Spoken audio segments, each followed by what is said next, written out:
Hey, hey, hey, welcome to day number 18 of 21 Days of Prayer for Your Business. Okay, you know the drill. Go grab your book. If you don't have the book, no big deal. Go find a notebook and a pen because today we are going to be diving deep into the subject of competition. And how do you handle it? How do you work with it? Does it get in your head? Are you like this insanely driven person who's like always out to look what the competition is doing? You get stuck in comparison. We're going to talk about that today. If you don't have the book, again, no big deal. Join in the conversation. You can just answer the questions in your journal. And remember, this is day number 18. And I'm sure if you've watched any of the other videos, you've heard us say it is completely okay if it takes you a week to do 2 videos. It's okay if they're not straight in a row. Through the years, we've heard people say over and over, oh my goodness, I got stuck on day so-and-so, and I have to start all over. No, just like pick up with the next video. You're completely fine. So, also, this can really be about any area of life, not just business. This topic right here, actually, competition, we really just think about it in business, but I think we can probably see some scenarios where you can apply it to other areas of your life. So let's dive in. Jer, what would you say the definition of a competitor is? Someone that's trying to do stuff better than you. Okay, so the Webster's dictionary says someone who's trying to win or do better than all of the others, especially in business or sports. Someone who is competing. And so I want you to think through that. Like, how would you define the word competitor? And then if you are walking through this in the area of business, do you mind taking a second and just thinking like, who would be your competitors? I mean, like, if you owned a McDonald's, maybe Burger King. If you owned a Target, maybe Walmart. I don't know. Like, you know the drill. You know what a competitor is. You've got Dunkin' Donuts. You've got Starbucks. You know, it's like, which coffee's better, Dunkin' Donuts or Starbucks?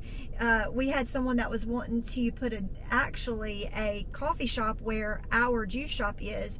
And they were specifically wanting to do it because there's a Dunkin' Donuts there and there's a Starbucks there, and they felt like if there was a kind of local home-owned, coffee place, that it would be a great location because it's sandwiched in between these two competitors, and people might lean towards the local owned. And so I was like, that's interesting. See, in his thought process, the competition was complementing his business, not necessarily in a direct competition with his business. So I thought that was pretty cool. So think through it. If you're going through this maybe in relationships or parenting or whatever aspect you're walking through this study, if it's not related to business, like is there something that you would deem a competitor in that nature?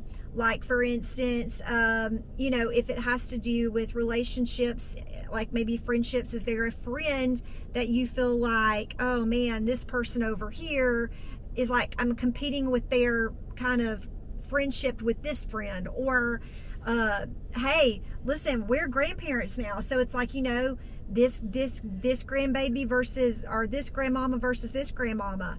I mean, like, I grew up, both of my grandmoms have now passed away, but like, I remember when I was little, that was like, there was like this competition between them two, and I remember it, and it would make me so uncomfortable, and honestly, it made me really upset. And so I vowed, like, that is just not gonna happen on my watch.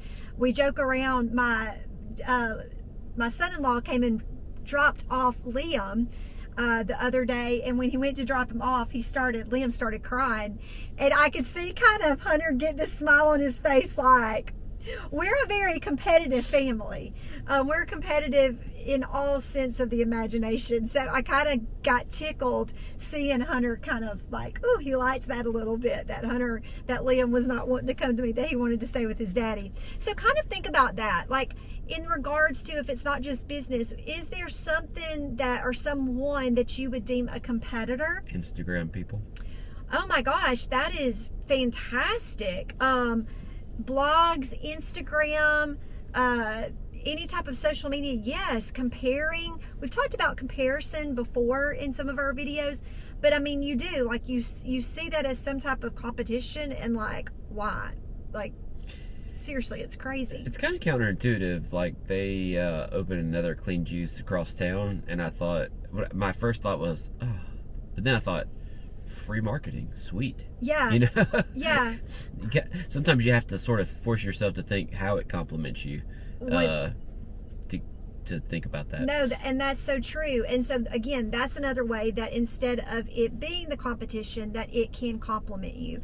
So I want you to think through that, and if you don't mind just journaling out what you would deem some of your competitors to be. In Galatians 6:4-5, write down that verse. Paul is saying, pay careful attention to your own work, for then you will get the satisfaction of a job well done, and you won't need to compare yourself to anyone else, for we are each responsible for our own conduct. So good. It was like I read that for the first time. Yeah. When I just read that, I was like, God, that's so good. I'm going to read it one more time. Pay careful attention to your own work. It doesn't just say attention. It doesn't just say pay attention. It says pay careful attention to your own work. Then you will get the satisfaction of a job well done, and you won't need to compare yourself to anyone else, for we are each responsible for our own conduct. We've been in a business before that when we started it, we didn't even realize that there was another competitor out there in this industry. We just started using the product because we liked it. And we, we're sharing it, and our business was starting to take off. And it didn't take long before we realized, oh, there's another company out there with a similar product. And man, there's some beef between the two companies. We're like, this is crazy. And I remember like some executives were kind of like, okay, here's the talking points against this and blah, blah, blah, blah, blah. And I was like, look, we've grown our business to this point without ever having to acknowledge that there's another company. I'm too busy sharing why I love the product that I'm promoting. I don't need to share all the reasons why you don't need to do this company over here. And I was just like, no. And through the years, like, we made sure that we always even said that, like, just don't even waste your time. Spend all of your time talking about the product. As we've kind of gone through different businesses and we've been around different things, if ever I have a company that's like bad talking another company to me, I'm almost just like, whatever. In every case, when you're talking to someone, like say it's sales and you're trying to sell a product to them, and they might say, well, what about this other competing product? If you don't say a word about that and just keep talking about how great your product is, it almost instills confidence in that customer to be like, oh, wow, they're so confident in their product, they don't even have to talk about the other one. Yeah. And it's like, again, it's counterintuitive, so you have to sort of think through it. But it every time it's happened to us, I'm always amazed. The customer's always like, oh yeah, good. Yeah, we just recently purchased a product, and you know how ads are on social media these days. Like, if you purchase a product or you're looking at a product, then it starts throwing all of these other competitors in your social media feed. And there was this one particular company that I kind of got a kick out of and thought about this situation. They were comparing their product to the one that we purchased, and they were like this, talking about why theirs was better than this one. And I was just like, that's just so gross. Like, just tell me why yours is good, and that'll make me want to buy it. You don't have to tell me why yours is better than this one. And so anyway, so think through that. But again, Galatians 6:4-5. The next thing that I wanted to say about this verse is it says, pay careful attention to your own work. Because when you're paying attention to that, that's filling up all of your time. Again, I keep making reference to this, but it's because it's what we are kind of knee deep in what is consuming a lot of our time and our studying and everything. But we wear these little bands, and it's tracking your numbers. And there's one particular number that we're really watching a lot. We're watching several numbers: resting heart rate, respiratory rate, sleep. But one particular number that we're watching is called HRV, heart rate variability. And they specifically tell you, do not compare your numbers to anyone else, because so much of that number has to do with your age. It has to do with if you're male or female. It has to do with your fitness level. It has to do stress, like genetics. There's so many different things. So it's like they stress over and over. Do not compare your numbers to other people. And so, we've been wearing this for 1.5 years now, and really, I kind of know what the average is for my age group. But I really have focused the last 1.5 years on comparing my numbers to my numbers, trying to increase from where my baseline was. And I've just recently been able to level up to where my numbers typically would hover around 35 ish on average. For like 1.5 years, I wasn't seeing any movement. It finally kind of leveled up to about 49.50, which was amazing. And so it's so easy, though, to start looking at other people and comparing, because when you compare yourselves to other people, you're either doing one or two things. Either I'm not good enough or I'm better than them. When you're comparing yourself to someone else, it's either I'm better than you. You know what I'm saying? Like, I'm doing better than you. My numbers are better than you. My business is better than you. Or I'm not as good as you. I'm not, like, both are equally destructive. And so we started, we put there's this little community groups that you can be in with that tracks these numbers. And so our son-in-laws kind of got into all of this because they hear us talk about it all the time. And we're all competitive. Our girls married very competitive boys. It's funny. And so they get in the group and they're like, oh, my numbers are better than, did you see I hit double digits? Their HRV's 100 points higher than ours. Yeah, and I was like, dude, it's because you're 20. You're 20. Like, it's okay. Like, it's supposed to be higher than my number. And so it's just, it's funny how I think through that, because, like, just pay attention to your own stuff and what you've got to work on. Don't worry about everybody else's number, because this verse, there's so many good nuggets. I feel like you need to have something to say. Well, going back to the you were saying you think you're better than the other business, and I love the story of like BlackBerry versus iPhone. And BlackBerry just thought they were the king of phones, security, businesses all use BlackBerries. And so they quit innovating, and they just thought, no one could overtake them. And it wasn't long after that iPhone basically crushed them. And so while you don't want to be always like, well, what are they doing? What are they doing? You have to pay careful attention to your own work and make sure that your work is good and make sure that you're innovating. Then you don't have to take on all those other things. Well, and again, that's another reason why competition complements you. Yeah, exactly. It's not in the comparison, sense of, but how can it make me better? Like, how can this improve me? How can this make me up my game? How can this make me be more intentional? Me be more innovative? It actually spurs you along. Competition is actually a very good thing. If not, you're going to get complacent and really can kind of be just like, what's the use in growing? What's the use in trying something new? So competition is actually a very, very, very good thing.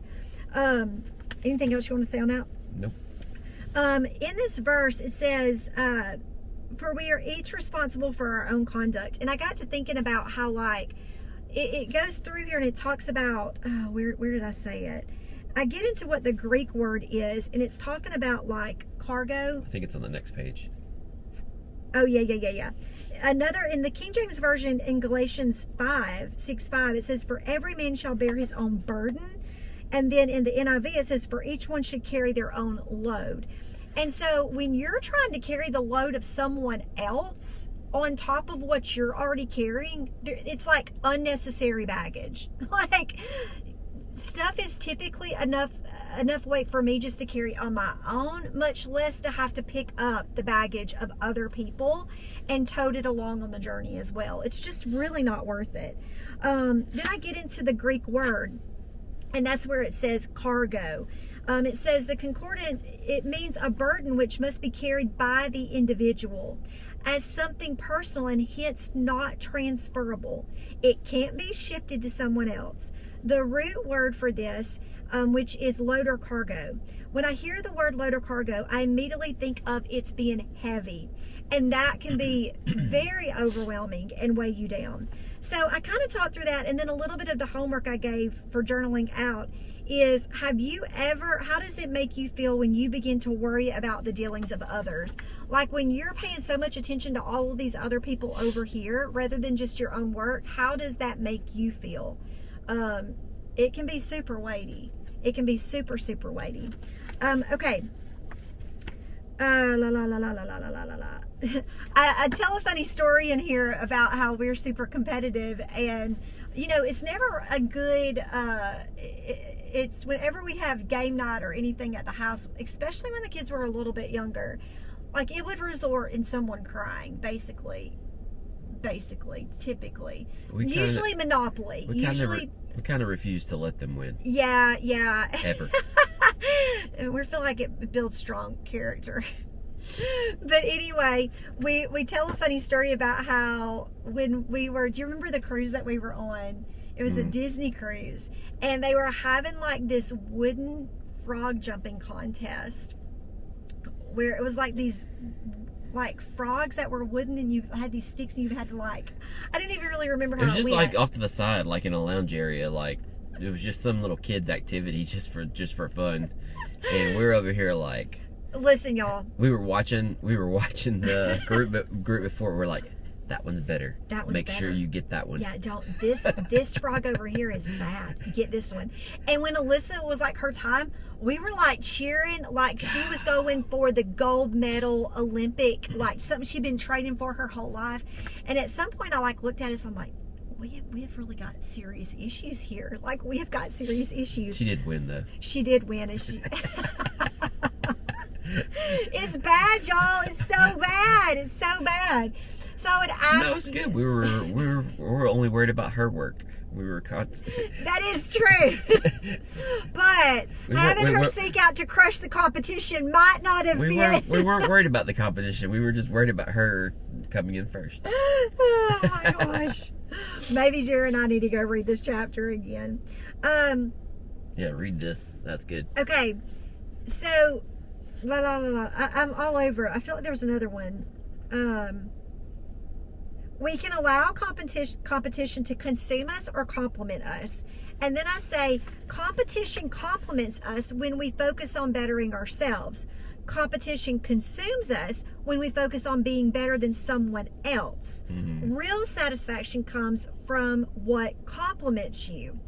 And then I say, somewhere in here, I say, there can't be it's not competition per se in what the world says competition is.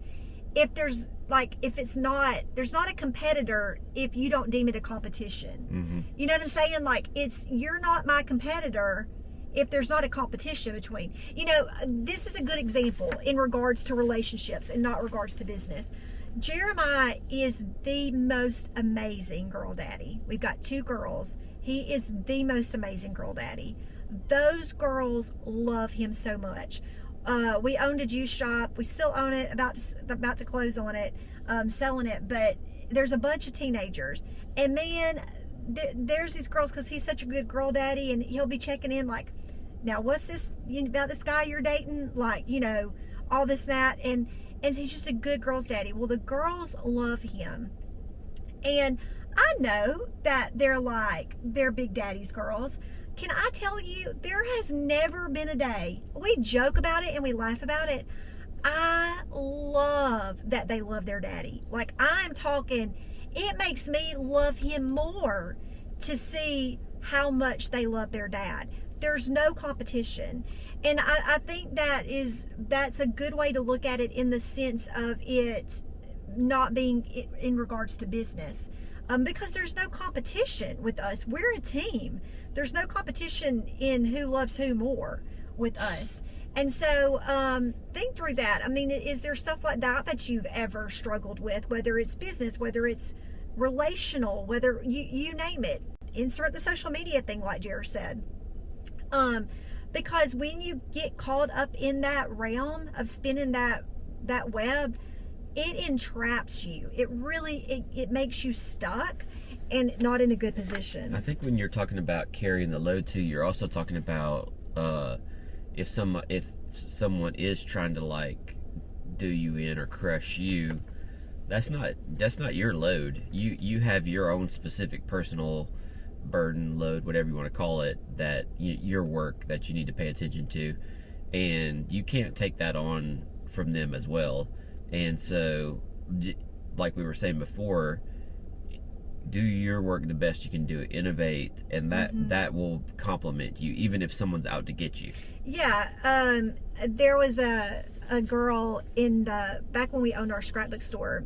She still creates scrapbook supplies. She's just a genius. Like, she's such a visionary and an innovator. She always was like, had the cutting edge stuff. So they would have these trade shows 3 times a year that you would go to, 2 in Chicago and I think 1 in Las Vegas. And they would come out with and release new product. Well, it would never fail. She would always release something really different and new, like that had never been done. And the next trade show you would go to, everybody would have their take on that product. Didn't matter what it was. Year after year after year. And somewhere along there we became friends. And I asked her one time, I was like, does that bother you? Like does it bother you that you spend all of this time coming up with this product only to know that by fast forward 6 months, everybody's going to be copying you? And she goes, no, I don't spend a second thinking about it, because that's every second that's wasting from me thinking about the new product that I'm going to release at the next show. I'm like, oh, that's so good, because I'm looking at it going, gosh, this ticks me off, and it's not even my product. You know, like, how dare all these people just copy everything you do?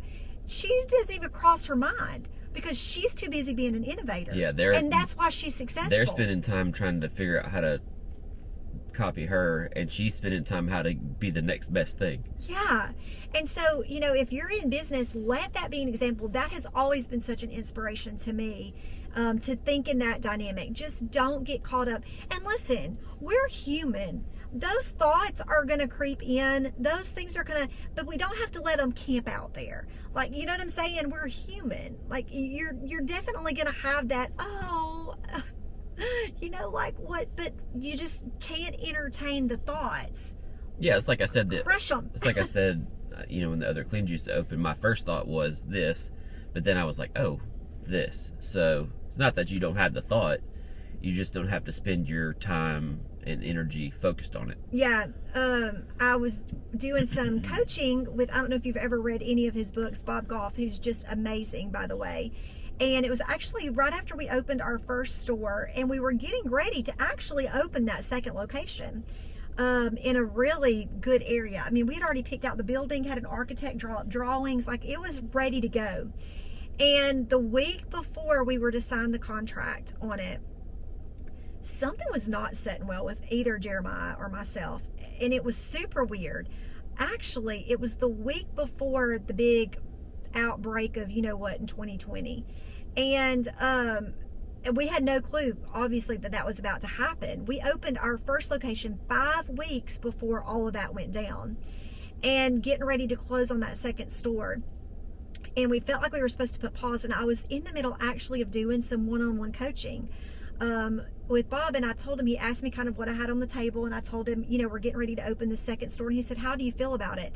I said, honestly, there's something inside of me that's kind of like, I don't know, a little apprehensive, and that I don't need to do it. And he's like, well, then you don't need to do it. And he was like, and I was like, I know, but he was like, but what? Like, but what? And I'm like, but I mean, it's like the thoughts of having someone else have a store when both of the stores can be ours. And he was like, no, you've got to shift your thinking. Like, you're allowing someone else to come in and build their dream. You're allowing someone else, you're handing over the opportunity that you can have, you're handing it over to someone else to allow them to step in to what their, to their dream, to their vision. And he's like, you can't think of it that it's taken away from you. You need to think of it that you're given to someone else. And I was like, gosh, that's so good. And so I love how Jared thought of it once someone did finally open that store, that, wow, this really does compliment us. It really does compliment us. So think through that. Okay, finally, one last verse, Matthew 11:28-30. Then Jesus said, come to me, all you who are weary and carry heavy burdens, and I will give you rest. Take my yoke upon you. Let me teach you, because I'm humble and gentle at heart, and you will find rest for your souls. For my yoke is easy to bear, and my burden I give you is light. I think, not only when we, don't focus on these other people as being the competitor, but we really allow Jesus to carry. That's back to day one of giving God control. When we allow him to carry the burden and the weight and all of this, like, he makes it easy. Everything that he gives us to carry is easy. It's light. And then we're going to find rest for our souls. So whenever you're finding yourself in the realms of business, because listen, I mean, it is. And I think people do that too with social media. I really didn't even apply it much to social media, but I can see that, where you're constantly like watching this other person, or, are they growing, or what are they saying, or how are they doing it? And there can come a point where it weighs you down, and it steals your joy. It steals your drive. And I think whenever you feel that heaviness, think, what am I carrying? I'm carrying a load I don't need to be carrying. And how can you have the Lord? I kind of thought of it a slightly different way, that, the Greek word was like a specific personal burden that can't be transferred. However, it actually can, because if we give it to Jesus, then he carries it for us, and it's a lot lighter. And that goes back to what we were saying yesterday about you can work and it can feel effortless. Yes. And so that's where you want to be, and that's sort of the sweet spot, I think. Yeah, that's him carrying. Yeah. That's him carrying that weight of that. There are so many times, again, that we've said over the last 10 years, and I've said it in a previous video, we'll say it again, to where we were seeing a lot of growth and we were seeing a lot of things happening, but it didn't feel heavy. And then it's been the opposite. There's been a time where things have felt very stagnant or whatever, and we've been doing, and it's felt very, very heavy. And it's that dynamic. We often like to think of that, like when we're seeing that, we stop and go like, okay, well, are we moving in a direction that we're not supposed to? Because we feel like we're pushing into something that's not supposed to happen. Like, we're meeting too much resistance here, so this must be a no. And then even sometimes it could be the same business. It feels effortless for a period of time, and then it feels like you're stuck. And so, you kind of have to reassess at that point and go, am I still going the right direction? Yeah. One last story. When we were looking for land in Utah, back several years ago, man, it was like we were just looking and it's crazy things would pop up. I mean, like, we would find a house, be able to pay for it, had the money in a business account, and we didn't have it in our personal, and so then we couldn't get the loan, and the money would have to be over in your other account for like 90 days. And like, it was crazy. You could just feel the friction. Yeah, it was like, it was just the most off the wall things. Remember, like, an inspection would come back and there was something crazy in the basement, and it was like a brand new house. There was another house that we could get, and it was like, it was just like the most random things. And at some point we just said, there's just resistance here, and there's a difference in having to push through. It's like you can feel it almost, like there's something here that's off kilter. It's not just I need to keep trucking through. It's something's not right. And just honestly, it takes a few times of making mistakes on that, like pushing through something when you weren't supposed to push Yes. through something, or the opposite of that, until you sort of get the nuance right of like, okay, I could push this door open, but this feels like something else that I shouldn't. Right. And listen, we are not saying we have it figured out, even though like in that situation where I feel like we could feel it and we make the right decisions, we've since lived through things that were like, probably should have done that a little different. Like, do you know what I'm saying? Hindsight's 20/20. But it's like, that's the beauty of the life that we get to journey through with Jesus and have him teach us. That's really what we're talking about tomorrow. So I want to be careful not to dive into what we're talking about tomorrow, but that is the beauty of the journey that we're on. We're never going to get it perfect, but we can always learn from what we're going through. And so today's topic was super interesting. I hope there's something that you can learn from it. Again, I love for you to journal through this, because through our videos, we tell a lot of our stories of the things that how we have processed these topics through our own life. But where you're going to find the most benefit from this study is by you applying it to your own life. Don't just listen to the stories. Ask yourself these questions, write through it, journal through it, ask the Lord to speak and show you things during this time. And man, I'm telling you, I'm just praying that it's blessing your socks off. So, And I just want to say that, like, if you have the book, reread this chapter. I thought it was like, you did a great job. Like, it was one of the most well-written chapters that I've read so far. So thanks, babe. go read it again, because after I was done, I was like, man, that was so good. It just all flowed so good. There were so many good points, and then it kind of just circled back around at the end. So That was good sweet. job. Also, if you like this video, or you just didn't hate it, give us a big thumbs up. I think you need to give a big thumbs up for him being an encourager today. And also, if you really want to help us out, subscribe to our channel. Also, tell some people, maybe they want to check out the videos. And last but not least, if you want to be like me and be in the know when a new video posts, hit that notification bell to get #all the notifications. Yes, tomorrow, day 19, is called Examining Your Experiences. Ooh, that's good. It is so good. Day 19.